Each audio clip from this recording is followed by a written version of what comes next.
সুপ্রিয় দর্শক সবাইকে স্বাগত জানাচ্ছি স্বপ্নধরা নিউজ আওয়ার এক্সট্রায় সহযোগিতায় আলোক হেলথ কেয়ার অ্যান্ড হাসপাতাল। বাবলি ইয়াসমিন পুরো আয়োজন জুড়ে আছি আপনাদের সঙ্গে। আজ আমার নির্ধারিত বিষয় নতুন বিতর্কে বাংলাদেশ। নতুন বিতর্কে বাংলাদেশ বিষয়টি নিয়ে আলোচনা করার জন্য স্টুডিওতে অত্যন্ত সম্মানিত দুজন অতিথি এই মুহূর্তে উপস্থিত আছেন। পরিচয় করে দেব তাদের সঙ্গে। আছেন সিনিয়র সাংবাদিক মাহবুব কামাল, স্বাগত জানাচ্ছি আপনাকে। আছেন দৈনিক প্রথম আলোর যুগ্ম সম্পাদক সোহরাব হাসান, স্বাগত জানাই এই আয়োজনে। জনাব মাহবুব কামাল, 11ই মার্চের একটি ঘটনাকে কেন্দ্র করে জাতীয় নাগরিক পার্টির দক্ষিণের মুখপাত্র হাসনাত আবদুল্লাহর একটি স্ট্যাটাসকে ঘিরে আসলে উত্তেজনার যেখানে শুরু হয়, যেখানে তিনি আওয়ামী লীগকে রাজনীতিতে ফিরিয়ে আনতে সেনাবাহিনী থেকে চাপ প্রয়োগের কথা বলেছেন। তার ওই বক্তব্য নিয়ে নিজেদের দলের মধ্যে তুমুল আসলে দ্বন্দ্ব তৈরি হয়। সেটি নিয়ে সেনা সদর থেকেও প্রতিক্রিয়া আসে। তাতে হাসনাতের অভিযোগকে হাস্যকর এবং অপরিপক্ক গল্পের সাথে তারা তুলনা করেছেন। এমনকি হাসনাতের এই বক্তব্যের সাথে দ্বিমত পোষণ করেছেন সার্জিস আলম, তিনি উত্তরের মুখ্য সমন্বয়ক। সেখান থেকে তিনি বলেছেন যে চাপের কথা তিনি অস্বীকার করেছেন। সেই সাথে সার্জিস বলেছেন যে ফেসবুকে যেভাবে হাসনাত লিখেছেন তা ঠিক হয়নি বলে তিনি মনে করেন। এমনকি এনসিপির আরেক সমন্বয়ক, তিনি মুখ্য সমন্বয়ক নাসিরউদ্দিন পাটোয়ারি বলেছেন হাসনাতের ফেসবুক স্ট্যাটাস শিষ্টাচার বর্জিত। হান্নান মাসুদ বলেছেন দুইজনের মধ্যে একজন মিথ্যে বলছেন। পরিস্থিতিটা এই পর্যন্ত কেন আসলো বা কি দেখছেন? এই সমস্ত ইনফরমেশন দিলেন এগুলি সবারই জানা, আপনি সময়টা একটু নষ্ট করলেন। যাই হোক, আচ্ছা আমি আরো একবার বলে দিলাম যদি কারো অজানা থাকে। এগুলো সবাই জানে, এগুলো সবাই জানে। শুনেন, আপনি বিতর্কের কথা বললেন না, ম্যাচিউর পলিটিশিয়ানরা কখনো আনডিউ বিতর্ক তুলে না। আমি একটা ছোট্ট উদাহরণ দেই। ভারতের আবুল কালাম আজাদ যখন ইন্ডিয়া উইন্স ফ্রিডম লিখলেন, তখন উনি একটা চ্যাপ্টারকে বললেন যে এই চ্যাপ্টারটা এখন ছাপা যাবে না, এইটা আবার মৃত্যুর 30 বছর পর ছাপতে হবে। কেন? ওই সময় যদি এটা ছাপা হইতো তাইলে আপনার কংগ্রেসের অনেকের মধ্যে মনোমালিন্য তৈরি হইতো। নেহরুর সাথে কী বলে প্যাটেলের, তারপর আবুল কালাম, নানা রকমের তখন দ্বন্দ্ব ছিল। এগুলি উনি চাননি যে ওই সময় ছাপা হোক, তাইলে একটা বিতর্ক তৈরি হবে। একটা 30 বছর পরে যখন সব থিতিয়ে যাবে তখন এটা যুক্ত করতে হবে, এটা উনি বলে গেছেন। এখন দেখেন, সেনাবাহিনীর সাথে হাসনাত আবদুল্লাহর কি হয়েছে সেইটা ধরেন আমরা মানে প্রকৃত সত্য এখনও জানি না। হ্যাঁ, মানে হাসনাত যা বলছেন ওনাকে তো কেউ সেকেন্ড করতেছে না, মানে সমর্থন করছে না। হ্যাঁ, বা উনি যাদের সাথে কথা বলছেন ওনাদের নাম বলেননি। তার সাথে যে দুইজন গেছে এর মধ্যে সার্জিস বলতেছে তিনি গেছেন, আরেকজনকে জানি না। আমরা ধরে নিলাম যে হাসনাত মানে সত্য কথাই বলছেন, আমরা ধরে নিলাম। কিন্তু এই কথাটা কি এখন বলার সময়, যখন দেশে রাজনীতি একটা অস্থিরতা চলতেছে? আমি একটা স্ট্যাটাস দিয়েছি যে এই কথাটা উনি 30 বছর পরে, 40 বছর পরে তার আত্মজীবনী যখন লিখতেন তখন বললে এইটা মানুষ এনজয় করতো, এই করতো। এখন এই বিতর্কটা কেন? আচ্ছা, ভুল সময়ের বিতর্ক মনে করছেন? আচ্ছা, আমি বলছি যে এই বিতর্ক তুলে কি হলো? পুরো সমাজটা অস্থির হয়ে গেল। এই অস্থিরতা কেন উনি তৈরি করলেন? এটা আমার কাছে একটা প্রশ্ন। এখন দেখেন, মানে কি একটা অবস্থা দাঁড়াইছে। একটা সময় ছিল, আমাদের সময় আর্মির কোনো সদস্য যদি আমরা দেখতাম, আমরা একটু গা ঢাকা দিতাম যে না জানি কোন বেয়াদবি ধরে ফেলে, কখন কি হয়ে যায় ইত্যাদি। হ্যাঁ, কিন্তু এখন দেখেন একজন ব্যারিস্টার তিনি পুরো ক্যান্টনমেন্ট উড়িয়ে দেওয়ার কথা বলতেছেন। হ্যাঁ, আচ্ছা, উনি যদি ওয়াকার সাহেবকে বলতেন যে ওয়াকার সাহেবকে আমরা দেখে নিব, এই করতো সেই করতো, তাইলে একটা যুক্তি থাকতো। উনি মনে করতে পারেন যে ওয়াকার সাহেব আওয়ামী লীগকে পুনর্বাসন করার চেষ্টা করে, ওইটা হইতে পারে। উনি পুরো ক্যান্টনমেন্ট উড়িয়ে দিবেন, ভাবেন একবার আর কি। মানে এটা এটা এটা এটা এটা কোনো সুস্থতার লক্ষণ হইল? দেখেন, অদ্ভুত ব্যাপার। মানে এগুলি কি বলবো, আপনি তখন অনেক ছোট। 96-এ যখন একটা বড় ধরনের সেনাবাহিনীর মধ্যে যখন একটা বড় ধরনের মানে সংকট তৈরি হয়েছিল, তখনকার তৎকালীন আপনার এই কেয়ারটেকার গভর্নমেন্ট চিফ ছিলেন বিচারপতি হাবিবুর রহমান। তখন উনি জাতির উদ্দেশ্যে একটা ভাষণ দিয়েছিলেন, আবেগ ঘন, যে ভাইয়ে ভাইয়ে রক্তারক্তি করবেন না, করবেন না। এবং তার ওই ভাষণ মানুষ অ্যাকসেপ্ট করছে এবং সেনাবাহিনীও অ্যাকসেপ্ট করছে এবং সংকট দূরীভূত হয়েছে। এত বড় যে একটা সংকট চলছে দেশে, আমাদের চিফ অ্যাডভাইজারের কোনো স্টেটমেন্ট আছে? কোনো স্টেটমেন্ট নেই। এত বড় একটা সংকট চলতেছে, ছাত্রদের সাথে সেনাবাহিনী তো উমুক তমুক, এই সেই, কোনো স্টেটমেন্ট নেই। তাইলে কি সরকার আছে? সরকার বলতে কি কিছু আছে? সরকার প্রধান যদি এই সংকটে কোনো স্টেটমেন্ট না দেন তখন আমরা কি ধরে নিব? তারপর দেখেন খুব ইন্টারেস্টিং, কালকে যখন আর্মি চিফ আহত ওই যে বিপ্লবীদের যারা অভ্যুত্থানের সময় যারা আহত হয়েছিলেন তাদের সামনে একটা বক্তৃতা করেছেন এবং উনি বলছেন যে আমরা আপনার পাশে আছি, হ্যাঁ, এই তারপরে ব্যাংকাররা এখানে আছে, টাকা হবে, এই হবে, আপনারা চিন্তা করবেন না, আমরা সবসময় আপনার পাশে আছি। আমি একজনকে বলতে শুনেছি যে এইটা তো করার কথা জুলাই ফাউন্ডেশনের, এটা তো করার কথা সরকারের, এখানে আর্মি কেন এটাতে করতেছে? তাহলে কি আর্মি এখন প্যারালাল গভর্নমেন্ট? এটা কিন্তু একজনে আমাকে বলছে যে আর্মি কি তাহলে এখন প্যারালাল গভর্নমেন্ট? আহতদের জন্য তো জুলাই ফাউন্ডেশন আছে, এবং তখন তো আমরা অনেক কথা শুনলাম কত টাকা এই সেই ইত্যাদি। হ্যাঁ, সেখানে আর্মি চিফকে কেন এই দায়িত্বটা নিতে হবে? এটা একটা মানে প্রশ্ন না? উনি কেন নিতে? এটা তো আর আর্মি, আহত আর্মিদের কোনো ব্যাপার না, এটা তো জনগণ থেকে যারা আহত হয়েছে তাদের ব্যাপার। এটা গভর্নমেন্ট আছে, জুলাই ফাউন্ডেশন আছে, সার্জিস আছে, আছে, এরা করবে।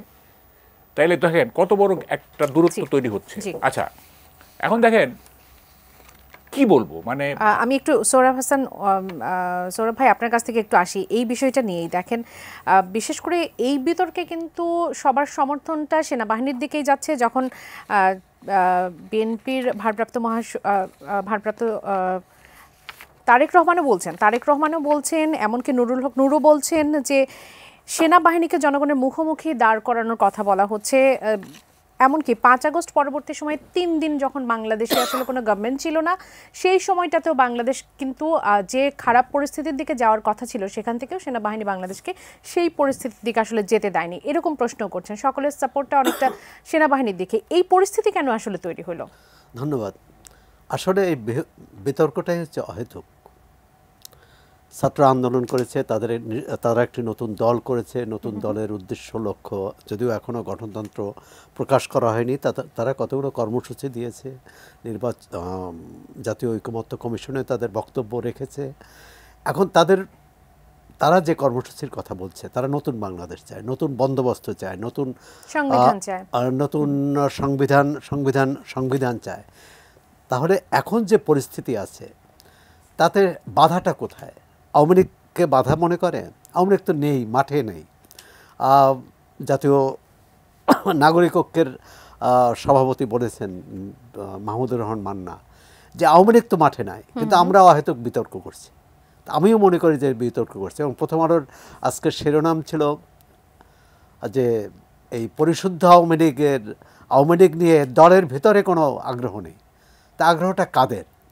এখন আমরা যদি আসলে আগ্রহ নাকি ভয়ের জায়গা, মানে ছাত্র প্রতিনিধি যারা আছে, সমন্বয়ক যারা আছে, তাদের কথার প্রেক্ষিতে যদি তাহলে গত 7.5 মাস ধরে যে দলটি অনুপস্থিত, যার নেতা কর্মীরা কেউ মাঠে নামতে পারে না, পালিয়ে বেড়ায় বা বিদেশে আছে, সেই দলটিকে নিয়ে এত ভয় কেন? তার মানে তাদের এক ধরনের এই যে জুজুর ভয়, এটি কারণটা কি? তারা যে নতুন বন্দোবস্ত চাইছে, তাতে বৈষম্যের বিরুদ্ধে গত 7.5 মাসে সরকার কি পদক্ষেপ নিয়েছে, সেক্ষেত্রে তাদের কোনো বক্তব্য আছে কিনা? এই আন্দোলনের শুধু ছাত্ররাই তো ভূমিকা রাখেনি, শুধু রাজনৈতিক দলগুলোও ভূমিকা রাখেনি। এদের পাশাপাশি সাধারণ মানুষ, খেটে খাওয়া মানুষ, রিক্সা চালক, অটো চালক, ফুটপাতের হকার, দিনমজুর, এদের একটা বড় ভূমিকা ছিল। তাদের অনেকে নিহত হয়েছেন, শহীদ হয়েছেন, অনেকে আহত হয়েছেন। এই যে আহতদের কথা কামাল ভাই যে কথাটি বললেন, যে আহতদের 7.5 মাস পর সেনাবাহিনীকে কেন সহায়তা করতে হচ্ছে?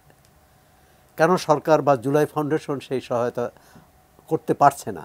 এবং এর মধ্যে সংবাদ মাধ্যমে দেখলাম যে এখনও মানে তারিখেই চূড়ান্ত হয়নি, এবং অনেকে নাকি যারা সাধারণভাবে আহত হয়েছে, যারা দুর্ঘটনায় আহত হয়েছে, তারাও নাম লিখিয়েছে। আমরা কোথায় যাচ্ছি? আমরা তো একটা যে কোনো আন্দোলন, সংগ্রাম, আদর্শ, এটা তো একটা মূল্যবোধের উপর দাঁড়ায়। সেই মূল্যবোধটা কোথায়? আমরা 4-5 আগস্টের পর একটা নতুন মূল্যবোধ চেয়েছিলাম, নতুন নীতি চেয়েছিলাম, নতুন আকাঙ্ক্ষা জাগ্রত হয়েছিল মানুষের মধ্যে। সেই আকাঙ্ক্ষাটা কত ধীরে ধীরে কেন বিলুপ্ত হয়ে যাচ্ছে, কেন ফিকে হয়ে যাচ্ছে? আমরা বলছি যে যারা আন্দোলনকারী সবাই তখন ঐক্যবদ্ধ ছিল, আজকে এই বিভেদ কেন?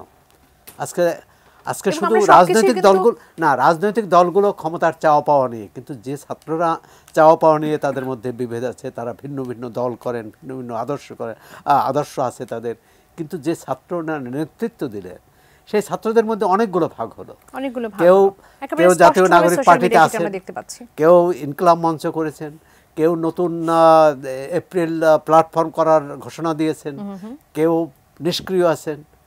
এবং বিশেষ করে এই আন্দোলনে তো নারীদের একটা বড় ভূমিকা ছিল। নারী ছাত্রী, মানে ছাত্রী বা নারী শিক্ষার্থী, তারা তাদের উপস্থিতি এখন খুবই অনুজ্জ্বল, খুবই ম্রিয়মান। সেটা কেন? অর্থাৎ আমরা এরকম একটা পরিবেশ তৈরি করতে পারিনি, বা তারাও সরকারও পরিবেশ তৈরি করতে পারেনি যাতে মেয়েরা নির্ভয়ে এই আন্দোলন সংগ্রামে যুক্ত থাকে, নতুন দলে যুক্ত থাকেন। অনেক ক্ষেত্রেই নেই। এবং মানুষের এই সরকার যে নতুন দল যে নতুন বন্দোবস্ত চাচ্ছে, নতুন তাদের আকাঙ্ক্ষা তৈরি করবে জনগণের মধ্যে, তার তো প্রথম তাদের লক্ষ্য ছিল জনগণের জানমালের নিরাপত্তা দেওয়া। সেখানে তাদের এগিয়ে আসা উচিত। আমরা তো কিছুদিন দেখলাম যে তারা ট্রাফিক নিয়ন্ত্রণ করেছে, খুব ভালো। কিন্তু এই মুহূর্তে তো ছিনতাই, ডাকাতি, ধর্ষণ এবং হত্যার ঘটনা বেড়ে চলছে। আজকেও দেখলাম যে একজন মিরপুরে সম্ভবত যে একজন নারী তার কেনাকাটা করতে যে হেনস্থার শিকার হয়েছেন, এর আগে অনেকে হয়েছে। এবং এটা ঘটছে প্রতিনিয়ত, আমরা প্রতিদিনই কিন্তু আশা করছি যে এখানে স্ট্রং একটা স্টেপ নেওয়া হবে যাতে এগুলো কমে যায়। যে ছাত্র নেতৃত্ব এরকম একটা স্বৈর শাসনকে বিদায় দিতে পারলো, শাসককে বিদায় দিতে পারলো, সেই ছাত্র নেতৃত্ব জনগণের নিরাপত্তায় ভূমিকা রাখতে পারবে না, বা সরকারকে বাধ্য করবে না কেন যে এখানে নিরাপত্তা দিতে হবে? বিষয়টা তাহলে আসলে কি দাঁড়াচ্ছে? তারা কি শুধুমাত্র দল গঠন বা নিজেদের অবস্থানটা শক্ত করার দিকে কি বেশি? তাদের অবস্থান তো আমি তো মনে করি এই কাজগুলো করলে তাদের অবস্থান আরো শক্ত হতো। বরং এখন মানুষ মনে করছে যে আমাদের প্রচলিত রাজনৈতিক দলগুলো, পুরনো রাজনৈতিক দলগুলোর মধ্যে যেমন ভোটের হিসাব নিকেশ, ক্ষমতায় যাওয়াটাই একমাত্র লক্ষ্য, এখন তো আমরা দেখছি যে নতুন দলের মধ্যেও সেই প্রবণতাটাই বেশি, এর বাইরে কিছু না। তারা যেখানে মনে করে, যেখানে তারা নির্বাচন করতে পারবেন, যেসব আসনে তাদের প্রার্থী আছে, সম্ভাব্য প্রার্থী আছে, সেখানেই তারা যাচ্ছে। তারা কিন্তু সারা দেশে যাচ্ছে না। আবার একই সঙ্গে কোথাও যে আবার অপ্রীতিকর পরিস্থিতির মধ্যে সম্মুখীন হচ্ছে, সেটা আমরা বরিশালে দেখলাম, সিলেটে দেখলাম। তার মানে নিজেদের মধ্যে যদি ঐক্যের আবহ তৈরি না করতে পারে বা ঐক্যবদ্ধ থাকতে না পারে, তাহলে জাতিকে কিভাবে তারা ঐক্যবদ্ধ রাখার কথা বলবে, এবং মানুষ কেন তাদেরকে আসলে শুনবে বা তাদের সাপোর্ট করবে, সেই প্রশ্নটিও আসলে রয়ে যায়। জনাব সোহরাব হাসান, এইরকম পরিস্থিতিতে আমরা যখন এই বিতর্কগুলো নিয়ে কথা বলছি, তখন গুজব নিয়েও স্বরাষ্ট্র সচিবকে বলতে হচ্ছে যে দেশের জরুরি অবস্থা জারির গুজব ছড়ানো হচ্ছে। পরিস্থিতি 7 মাস পরে এখানে গিয়ে কিভাবে পৌঁছালো যে এরকম ডিক্লারেশন দিতে হচ্ছে? শুনেন, ওই যে এনসিপির ভেতরে বিরোধের কথা বললেন না, এনসিপি যেদিন গঠিত হলো তার পরের দিন আমি সময় টেলিভিশনে বলছিলাম যে এটা ভেঙে টেঙে যাবে, এগুলো আমাদের 53 বছরের অভিজ্ঞতা, ব্র্যাকেট বন্দি হয়ে যাবে সব। NCP Sarjis, NCP Hasnat Abdullah, NCP Hannan Masud, এরকম হয়ে যাবে, এটা আমরা দেখছি। ওই আমার দল জাসদও এরকম হয়েছে, জাসদ রব, জাসদ ইনু, জাসদ মাহবুব, এগুলো হবে। এটা সোশ্যাল ডিনামিক্স তাই বলে, এটা নতুন কিছু না। আমি যে খুব মানে that I was A prophetic enough to predict তা না, আমি সাধারণ মানুষ হিসেবে আমার অভিজ্ঞতা থেকে এটা বলছি। আমি দেখেন, আমি যেসব জিনিস সবাই জানে সেগুলি আমি বলতে চাই না, আমি কতগুলি মানে জায়গা টাচ করতে চাই। সেটা হচ্ছে যে ধরেন একটা খেলা, হ্যাঁ, আপনি ওয়াক ওভার পেয়ে বিজয়ী হলেন, সেইটা বেশি আনন্দ না প্রতিযোগীর সঙ্গে মানে খেলে জিতলেন সেটা বেশি আনন্দ? ওয়াক ওভার পেয়ে কি এটার মধ্যে কোনো আনন্দ আছে? কোনো আনন্দ তো নাই। আপনি খেলে জিতবেন, তাই না? এখন দেখেন জাতিসংঘ রিপোর্ট কি বলছে। জাতিসংঘ রিপোর্ট আমরা একটা নিচ্ছি আর একটা নিচ্ছি না, এ তো হয় না।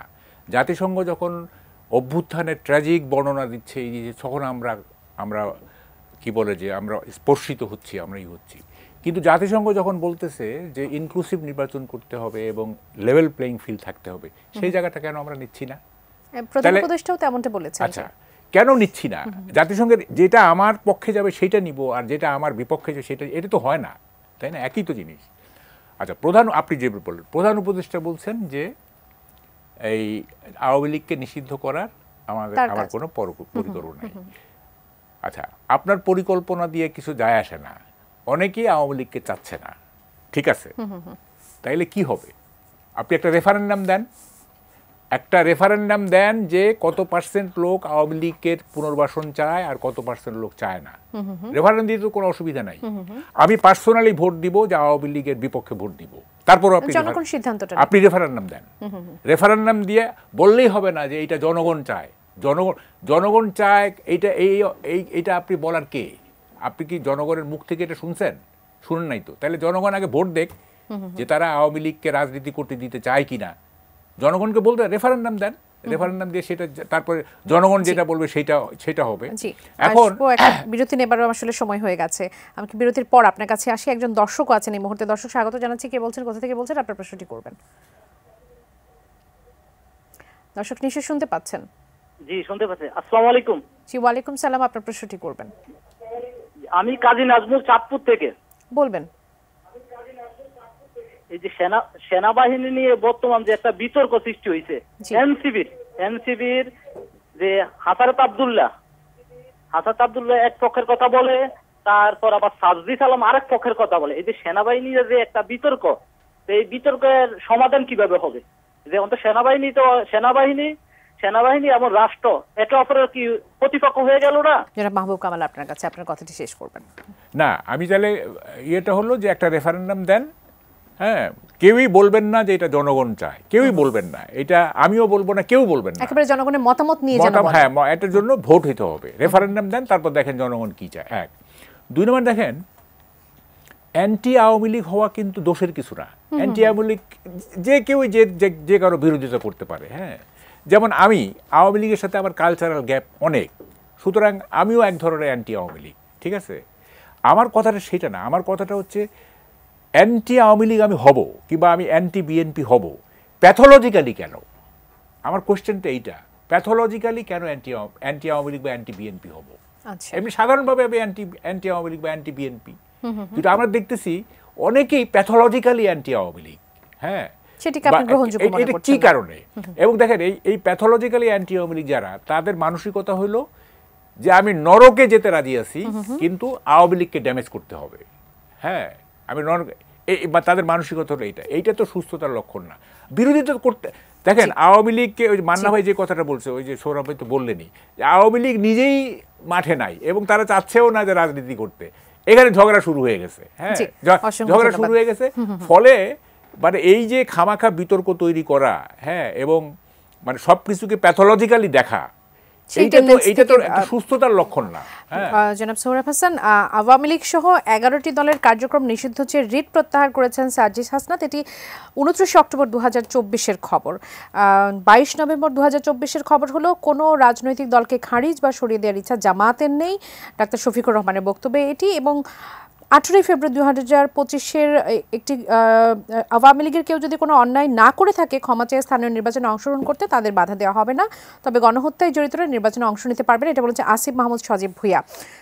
বিএনপিও আসলে আওয়ামী লীগের নিষেধের পক্ষে নয়। যে রিফাইন আওয়ামী লীগের কথা যেটি বলা হচ্ছে, আওয়ামী লীগ নিষিদ্ধের যে বিষয়টি এখন আসছে, আওয়ামী লীগকে পুনর্বাসন কি আসলে সম্ভব বর্তমান বাস্তবতার প্রেক্ষিতে? ধন্যবাদ। একজন দর্শক প্রশ্ন করেছিলেন, সেটা একই রকম যে নতুন দলের এক এক নেতা এক এক রকম বিবৃতি দিচ্ছেন, এক এক রকম বক্তব্য দিচ্ছেন, আর আপনি যে কথাগুলো স্মরণ করিয়ে দিলেন তার মধ্যেও তো আছে যে এই আওয়ামী লীগ প্রশ্নে তারা একমত নয়, অথবা তারা এখনো কোনো সিদ্ধান্ত নিতে পারেনি। আপনি রিট প্রত্যাহার করলেন, আদালত বললেন যে আমরা এটা করব না, আইন উপদেষ্টাও বললেন যে আমরা কোনো দল নিষিদ্ধ করতে চাই না, প্রধান উপদেষ্টা বললেন, এখন একটা বলছেন যে কামাল ভাই যেটা বলছেন যে রেফারেন্ডাম হতে পারে। তবে বাংলাদেশে গণভোটের উদাহরণ কিন্তু খুব সুখকর নয়, কারণ যতগুলো গণভোট হয়েছে শাসকরা মানে জবরদস্তি শাসকরা বা সামরিক শাসকরা তাদের পক্ষে রায় নেওয়ার জন্যই করেছে। এখানে তো এই সরকারের জন্য আলাদা রায় নেওয়ার দরকার নেই। এখানে কোন দল হবে না হবে, আমি মনে করি জনগণের উপর ছেড়ে দেওয়া, এবং সেটা গণভোট এই শুধু একটা প্রশ্ন কেন, গণভোট হলে আরও অনেক প্রশ্ন। আচ্ছা, দ্বিতীয় হচ্ছে যে গণভোটের আগে গণভোট হবে তখনই যখন জনপ্রতিনিধিরা কোনো আইন করবে, এবং সেটা যদি বড় ধরনের পরিবর্তন হয় বর্তমান সংবিধান থেকে, সেটাই গণভোটে যাবে। আর যেমন 91 সালে রাষ্ট্রপতির পদ্ধতির শাসন থেকে আমরা সংসদীয় পদ্ধতি গিয়েছিলাম, সেটি সংসদে পাশ হওয়ার পর কিন্তু গণভোট হয়েছিল, যদিও যেহেতু সেই গণভোটে খুব বেশি উপস্থিতি ছিল না। এর আগে জিয়া এরশাদের সময় যে গণভোট হয়েছিল সেটা তো আমরা জানি যে 97% বা তারও চেয়ে বেশি ভোট পড়েছে। সুতরাং ভোট আবার বিশ্বাসযোগ্য হতে হবে। এখন যে প্রহসনমূলক ভোটের বিরুদ্ধে এত বড় অভ্যুত্থান হলো, এত আন্দোলন হলো, স্বৈরতন্ত্রের পতন হলো, আবার আমরা আরেকটি ভোটের মহড়া দিতে যাচ্ছি কিনা সেটাও মাথায় রাখতে হবে। অনেকেই বলেছেন আওয়ামী লীগ না বা যে কোনো দল আপনি বাইরে রেখে অন্তর্ভুক্তিমূলক নির্বাচন হবে না।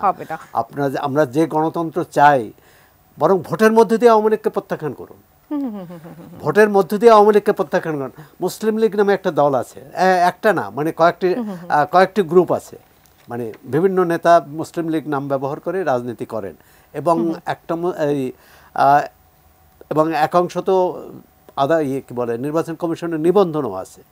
কিন্তু আমরা ভোটের মাঠে কিনে মুসলিম লীগকে দেখি, আওয়ামী লীগকে ওভাবে আপনারা এই করে দেন, আপনাকে প্রত্যাখ্যান করুন, তাহলে তো আর এই বিতর্কের প্রয়োজন হয় না। আপনি কি মনে করেন বাস্তবিকতার প্রেক্ষিতে আসলে আওয়ামী লীগের পুনর্বাসন সম্ভব কিনা, এবং রাজনীতি করার ক্ষেত্রে যদি নিষিদ্ধ না করা হয় আর কি কি বাধা কাজ করছে? দেখেন, এটা কথাটা হচ্ছে যে শুধু ডোমেস্টিক্যালি না, আপনি যদি ইনক্লুসিভ নির্বাচন না করেন তাহলে তো গ্লোবালি আপনি সেই নির্বাচনটাকে কেউ অ্যাকসেপ্ট করবে না। আওয়ামী লীগ আমাদের কাছে ধিক্কৃত, জনগণের কাছে ধিক্কৃত, কিন্তু গ্লোবালি তো তারা ওটা দেখবে না। যেমন জাতিসংঘ বলছে যে ইনক্লুসিভ নির্বাচন করতে হবে, ইন্ডিয়ান আর্মি চিফ কি বললো এটা আমাদের দেখার ব্যাপার না, কিংবা অন্য কেউ দেখার, জাতিসংঘ বলতেছে এইটা। গ্লোবালি আপনাকে এটাকে ইনক্লুসিভ নির্বাচন করতে হবে। এখন যেমন আমি একটা প্রস্তাব দিতে চাই, সেটা হচ্ছে যে আওয়ামী লীগ নির্বাচন করবে, কোনো আওয়ামী লীগ আর নির্বাচন করতে পারবে না। সেটা কি আমি বলতেছি, কোনো আওয়ামী লীগ আর নির্বাচন, সে দুর্নীতি করুক আর না করুক, নৌকা মার্কা নিয়ে ইলেকশন করবে কারা? প্রত্যেকটা কনস্টিটিউয়েন্সিতে এক বা একাধিক প্রাইভেট কলেজ আছে, ঠিক আছে? যে কোনো একটা কলেজ থেকে একজন অ্যাসিস্ট্যান্ট প্রফেসর বা একজন অ্যাসোসিয়েট প্রফেসর, যাদের গায়ে কোনো রাজনীতির গন্ধ নাই, তারা নৌকা মার্কা নিয়ে দাঁড়াবে আওয়ামী লীগের প্রার্থী হয়ে। কিন্তু আওয়ামী লীগের কোনো কমিটিতে ছিল, কোনো আওয়ামী লীগ করছে, জয় বাংলা স্লোগান দিচ্ছে, এরা কেউ নির্বাচন, জনগণ কেন তাদেরকে ভোট দেবে সেইটা দেখা যাবে। নৌকা মার্কা, এটা মার্কার জন্য ভোট দেবে, হ্যাঁ, এটা তো আওয়ামী লীগের ক্যান্ডিডেট হিসেবেই থাকবে, নৌকা মার্কা হিসেবেই থাকবে, কিন্তু ওরা আওয়ামী লীগ আর না, হ্যাঁ, নতুন আওয়ামী লীগ আর, ঠিক আছে? তারপর দেখা যাক কি হয়। এটা করেন, কোনো আওয়ামী লীগ আর ভোট করতে পারবে না। আওয়ামী লীগই ওদেরকে নমিনেশন দিবে, আওয়ামী লীগই ওদেরকে নমিনেশন দিবে, হ্যাঁ, কিন্তু আওয়ামী লীগ যারা করে তারা কেউ নমিনেশন পাবে না। আমি এটাই বলতে চাচ্ছি।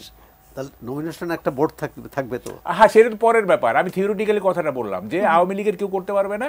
এই যে প্রাইভেট কলেজগুলি আছে 300টা কনস্টিটিউয়েন্সিতে, সেখান থেকে একজন অ্যাসিস্ট্যান্ট প্রফেসর অথবা অ্যাসিস্ট্যান্ট প্রফেসর সে আওয়ামী লীগের ক্যান্ডিডেট হয়ে দাঁড়াবে, তাহলে তো হয়ে গেল, অসুবিধা নাই। হ্যাঁ, তারপর দেখেন, আমি যেটা বলতেছিলাম, যেটা ওই যে সৌরভ ভাইও বলতেছেন যে মানে ভোটের মাধ্যমে প্রত্যাখ্যান করেন গ্লোবালি। রিফাইন্ড আওয়ামী লীগ সম্পর্কে আপনার আইডিয়াটা কেমন, মানে আপনি কি মানে মনে করেন? না, রিফাইন বলতে কিছু নাই। কেউ যে সমস্ত চোর ক্রিমিনাল এরা কখনো রিফাইন্ড হবে না, কখনো রিফাইন্ড হবে না। হ্যাঁ, এগুলি বলে লাভ নাই। হ্যাঁ, এবং আওয়ামী লীগের খুব কম লোক আছে যারা দুর্নীতি করে নাই, খুব কম আছে, একেবারে মানে হাতে গোনা। হ্যাঁ, তো ফলে রিফাইন এগুলো বলেন না, এগুলো ফ্রেশ ব্লাড আওয়ামী লীগের।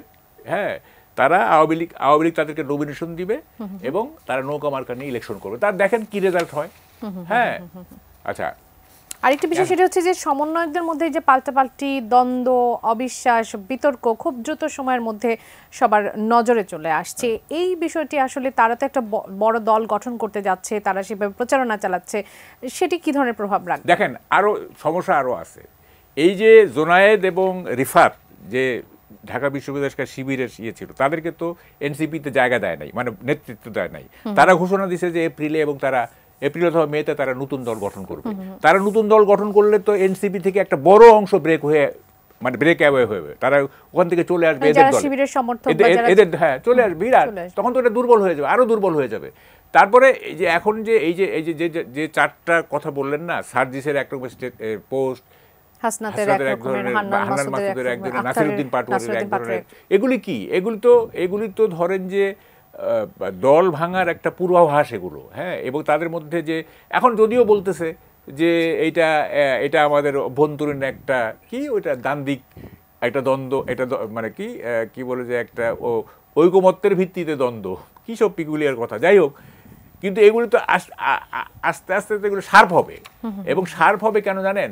শার্প হবে কোনো আদর্শগত কারণে নয়। বাংলাদেশে যে কোনো দল যে ভেঙেছে কোনো আদর্শগত কারণে না, নেতৃত্ব প্রতিষ্ঠার জন্য। যে ও নেতা হয়ে গেল, যেমন জাসদ কখন প্রথম ভাঙলো, মাহমুদুর রহমান মান্না যখন ডাকসুর ভিপি হলেন, তখন আসম আব্দুর রব দেখলেন যে আরে মান্না তো বিরাট নেতা হয়ে গেছে, এই একটা থিওরিটিক্যাল ডিবেট লাগাই দিয়ে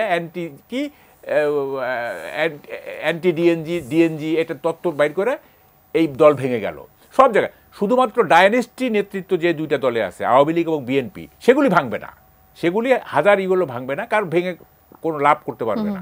বাকি যেগুলো ডায়নেস্টি নেতৃত্বের বাইরে যে সমস্ত দল আছে, প্রত্যেকটা দল ভেঙেছে, এভরি সিঙ্গেল দল ভেঙেছে। জাসদ থেকে শুরু করে ওয়ার্কার্স পার্টি, আপনার এই যে জাতীয় পার্টির রসন গ্রুপ, অর্থাৎ জিএম কাদের গ্রুপ, তো সিপিবি, সব দল ভেঙেছে। এটা নিয়ম, আমাদের বাংলাদেশের পলিটিক্স এটা নিয়মই। সবাই নেতা হতে চায়, হ্যাঁ সবাই নেতা। এখন যদি আমরা ডাক দেই যে চলেন একটা ইউনাইটেড জাসদ করি, সব ভাঙা ভাঙা জাসদ যেগুলি আছে করি, কেউ রাজি হবে না। কারণ রাজি হলে হবে কি জানেন, ওই কি বলে আম্বিয়ে ভাই বলবে যে আরে এইটাতে তো আমি নেতা হইতে পারবো না, এটা ইনু নেতা হয়ে যাবে। ওই দিক দিয়ে নাজমুল হক প্রধান বলবে তাহলে তো আমি নেতা হইতে পারবো না, অমুকে নেতা হয়ে যাবে। হ্যাঁ, তো এই যে ক্ষমতা পদবিটাই মুখ্য বিষয় হয়ে দাঁড়াচ্ছে। এখানে বাংলাদেশে কি হচ্ছে শুনেন, একটা লাইনে আমি বলি। বাংলাদেশে বাংলাদেশে হচ্ছে কি, it is better to be the head of a fox than to be the tail of a tiger. মানে বাঘের লেজ হওয়ার চাইতে শিয়ালের মাথা হব আমি, ঠিক আছে? সুতরাং মাথা হইতে চায় সবাই। জনাব সৌরভ হাসান, অনেকগুলো বিতর্কই আছে, আসলে সময়ও শেষ হয়ে এসেছে। জাতীয় নেতাদের মুক্তিযোদ্ধা সনদ বাতিলের কথাও মাঝখানে আমরা শুনলাম, আর আজকের ঘটনা হচ্ছে মঙ্গল শোভাযাত্রা নাম পরিবর্তন হয়ে যাওয়ার মতো বিতর্কও আমাদেরকে আসলে দেখতে হচ্ছে। এই বিতর্কগুলো আসলে আপনি কিভাবে দেখছেন? আসলে জনমানুষের যে সমস্যা, সেটা সমাধান না করতে পেরে এইসব অহেতুক অন্যায্য বিতর্ক সামনে আনছে সরকারের পদাধিকারীরাও আনছে, রাজনৈতিক দলের নেতারা আনছেন, ছাত্র নেতারাও আনছেন। অর্থাৎ জনগণের সাথে এদের সম্পর্ক হয় নেই, অথবা এত ক্ষীণ যে জনগণ নিয়ে এরা ভাবে না। মঙ্গল শোভাযাত্রা না আনন্দ শোভাযাত্রা, তাতে কি সমস্যা? এখানে তবু সংস্কৃতি বিষয়ক উপদেষ্টাকে ধন্যবাদ জানাবো, তিনি বলছেন যে এই নববর্ষটা সবার, শুধু বাঙালির না, মানে বাংলাদেশের যত জাতিগোষ্ঠী আছে সবার, যারা পয়লা বৈশাখে এটা উদযাপন করে, যেমন বৈশাখী করে, তারপর অন্য ধর্মাবলম্বী যারা করে। এখন এটি মুখে মুখে বলা আর তাদেরকে সত্যিকারভাবে তাদেরকে রাষ্ট্রীয় প্রক্রিয়ায়, রাষ্ট্রীয় কর্মকাণ্ডে জায়গা দেওয়া, দুটো তো আলাদা। তারপরও আমরা দেখি, কিন্তু আমাদের ভয় হচ্ছে যেভাবে এই যে মঙ্গল শোভাযাত্রা বলি বা আনন্দ শোভাযাত্রা বলি, বা যারা সার্বিকভাবে পহেলা বৈশাখ উদযাপনের বিপক্ষে যারা, তাদের যেভাবে সামাজিক যোগাযোগ মাধ্যমে যেভাবে প্রচার চালাচ্ছে, তাতে ভয় হচ্ছে নিরাপত্তার। কারণ এটা পাকিস্তান আমল থেকে এই রমনা বটমূলে এবং পরবর্তীকালে দেশের ঢাকা শহরে তো বিভিন্ন জায়গায়, মানে গুলশান বনানী উত্তরা থেকে শুরু করে পুরান ঢাকার সর্বত্র এটা উদযাপিত হয়, গানের আসর হয়, নানা রকম মেলা হয়। এটা হচ্ছে প্রাণের উৎসব। মানে পহেলা বৈশাখ হচ্ছে এক ধরনের আমাদের প্রকৃতির সাথে, আমাদের জীবন যাপনের সাথে এর যে সম্পর্ক আছে, আর সেটা যদি কোনো রকম, আমরা তো দেখেছি যে একবার রমনা বটমূলে হামলা হলো, যে শক্তি হামলা করেছে সেই শক্তি যে একেবারে নিঃশেষ হয়েছে, সেটাও ভাবার কারণ। আমরা সতর্ক থাকতে হবে। সরকারকে বলবো যে সর্বোচ্চ নিরাপত্তা নিশ্চিত করতে হবে, অন্যথায় যে কোনো অঘটন ঘটলে সেটা কিন্তু অসংখ্য ধন্যবাদ জনাব একটা সোহরাব বড় হাসান। বিপর্যয় জনাব নিয়ে মাহবুব আসবে। কামাল, এক মাসের মধ্যে আমরা এনসিপির যে বিষয়টি নিয়ে আলোচনা করছিলাম, নিজেদের মধ্যে যে দ্বন্দ্ব বিতর্ক নানান কিছু তৈরি হয়েছে, আমরা বাংলাদেশের এখন সবথেকে বড় রাজনৈতিক দল বলে বিএনপির কথাই তো সবার সামনে আসে, তাদের অবস্থানটা আসলে কেমন দেখছেন সেটা যদি একটু ব্যাখ্যা বলছি। ওই সৌরভ ভাইয়ের কথাটা বলে আপনি বললেন না যে সমস্যা কি, সমস্যাটা হচ্ছে মঙ্গল শব্দটা। এইটা একটা, অনেকেই মনে করে এটা একটা হিন্দুয়ানি শব্দ। যেমন আমাদের অনেক, যেমন রবীন্দ্রনাথ অনেক কবিতা মঙ্গল শব্দ ব্যবহার, মঙ্গলালোকে জগতে আনন্দ যজ্ঞে, কি মঙ্গলালোকে। এবং আমাদের অনেক পুরনো গীতি কবি যারা, তারা মঙ্গল শব্দটা ব্যবহার, এটা একটা হিন্দুয়ানি শব্দ। এইটাই সমস্যা, আর কোনো সমস্যা নাই। মুসলিম নিয়ে এত সমস্যাই বা এটা কোনো সমস্যা, এই শব্দটাই সমস্যা, আর কোনো সমস্যা নাই। আচ্ছা, এখন আপনি বিএনপির কথা বলতেছেন না, বিএনপির পলিটিক্সটা মানে খুব অদ্ভুত লাগতেছে আমার কাছে, মানে এত পিকুইলিয়ার। একজন একটা পোস্ট দিছে, দেখেন, সালাউদ্দিন সাহেব আওয়ামী লীগকে কবর দিয়ে দিচ্ছেন, রিজভী সাহেব ওই লাশকে জিন্দা করতেছেন, আচ্ছা, ইশরাক সাহেব ভারতীয় আধিপত্যবাদকে নস্যাৎ করে দিচ্ছেন, আমির খসরু মাহমুদ ভারতীয় আধিপত্যবাদকে প্রণাম করতেছেন, ফজলুর রহমান বলতেছেন রাজাকারের বাচ্চা, আর সালাউদ্দিন সাহেব ওনাদেরকে সম্মান করতেছেন। হারুন, মানে এমপি হারুন এবং খোকন, তারা বলতেছেন যে ঈদের পরে আন্দোলন করব। এদিক দিয়ে রিজভী সাহেব বলতেছেন যে আমরা সরকারের পাশে সহযোগিতা করতে রাজি আছি, মানে সরকারের পাশে আমরা থাকবো। তাইলে আপনি কোনটা নিবেন, কোন নেতার কোন কথাটা নিবেন আপনি? অর্থাৎ বিএনপির বক্তব্য আসলে কোনটা, কোন বিএনপির অফিসিয়াল স্টেটমেন্ট কোনটা? এক একজন তো এক এক রকম কথা বলতেছে। সো এই যে পলিটিক্স, হ্যাঁ, এই পলিটিক্সটা আমি কিছুই বুঝতেছি না। আরে বাবা, একটা তো সেট করবা যে আমরা এইটা চাই, আমরা সরকারকে যদি সহযোগিতা করতে হয় তাহলে টু দ্যাট এক্সটেন্ড করতে চাই, আর না করতে চাইলে চাই না, আমরা নির্বাচন চাই, তাই না? ভারতের ব্যাপারে একবার মানে ভারতের চরম বিরোধিতা করতেছি, আবার বলতেছি যে মানে এই একটা বোধহয়, ওইটা আমার খেয়াল নেই, আমির খসরু মাহমুদ ইন্ডিয়া গেছিলেন এই মাঝখানে, ওনার একটা ছবি দেখছিলাম আমি, যে খুব বিনীত এই সেই ইত্যাদি, একদম সোবার একজন লোক, হ্যাঁ। তো এটা আমার স্মৃতিতে মানে ঠিক, আমি এটা ভুলও হইতে পারে, যাই হোক। এখন এই যে পরস্পর বিরোধী বক্তব্য দলের মধ্যে, তাইলে এই দলটাকে মানুষ কিভাবে বিশ্বাস করবে আপনি বলেন? আপনি যে কোনো একটা করেন, জনগণকে বুঝতে দেন যে আপনারা এইটা চান, আপনারা এই সরকারকে সমর্থন করে, ওকে ফাইন করেন। আর যদি বলেন যে না আমরা নির্বাচন চাই, এই সংস্কার, হ্যাঁ, সরকার, দেখেন সংস্কারের কথা বলতেছে একবার, আবার ওইদিকে মির্জা আব্বাস বলতেছে যে আমরা এইসব সংস্কার পরে আমরা রাখবো না, যা যা করা হবে এগুলি আমরা রাখবো না। তাহলে কোনটা ঠিক? অসংখ্য ধন্যবাদ জনাব মাহবুব কামাল, ধন্যবাদ জনাব সোহরাব হাসান আমাদের আয়োজনে যুক্ত হওয়ার জন্য কৃতজ্ঞতা প্রকাশ করছি। দর্শক, এতক্ষণ আপনারা যারা আমাদের সঙ্গে ছিলেন, আগামী পর্ব দেখার আমন্ত্রণ জানিয়ে আজ এখান থেকে বিদায় নিচ্ছি। ধন্যবাদ সবাইকে, শুভরাত্রি।